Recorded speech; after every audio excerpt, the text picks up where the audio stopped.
আসসালামু আলাইকুম। আমার মুসলিম ভাইদের জন্য উদ্দেশ্যে আমি কিছু কথা বলছি।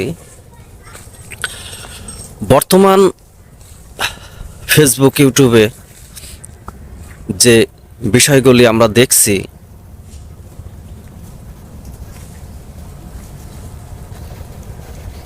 আলেমদের যে মতভেদ পার্থক্য, কেউ পশ্চিম দিক হয়ে তওবা পড়াচ্ছেন, আবার কেউ মাঠ দখলে মারামারি করছেন।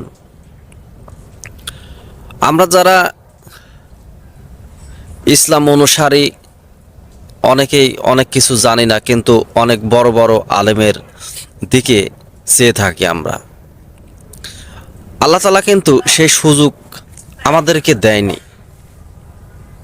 আমাদের কিন্তু কারোর দিকে চেয়ে থাকার জন্য আমাদেরকে দেওয়া হয়নি। আল্লাহ তাআলা নিজেই বলছেন যে ইকরা বিসমি রব্বিক আল্লাযী খলাক, পড়ো তোমার প্রভুর নামে। এখন প্রভুর নামে পড়তে তো প্রভু নিজেই যে কিতাবটি দিয়েছে, আমরা সেটাকে চেষ্টা করব পড়ার, জানার, যাতে আমাদের এই মাঠ দখল আর পশ্চিম দিক হয়ে তওবা করতে হবে, এইসব বিষয় যেন আমাদের মনে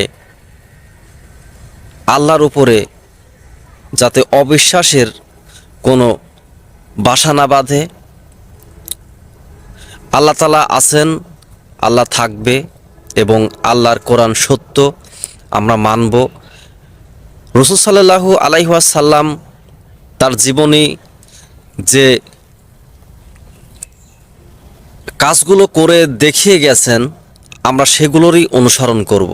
আমরা কিন্তু রাসূল আকরাম সাল্লাল্লাহু আলাইহি ওয়াসাল্লাম কোনোদিন হিংসা, এই বিদ্বেষ, কারো দোষ ত্রুটি খুঁজে বেড়ানো, এইসব জিনিস আমাদেরকে শিখান নাই। তিনি আমাদের নেতা।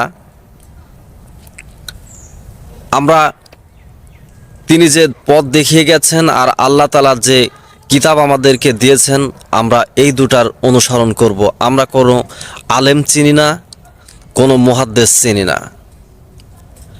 আশা করি আমার কথাগুলো আপনারা ইনশাল্লাহ বুঝেছেন। আর আল্লাহ তাআলা হেদায়েত দান করেন যারা আল্লাহর কোরআনের কথা জেনে সেই অনুযায়ী জীবন গড়ে, আল্লাহ তাদেরকেই জান্নাত দেবেন। আমি এই কথার উপরেই রেখে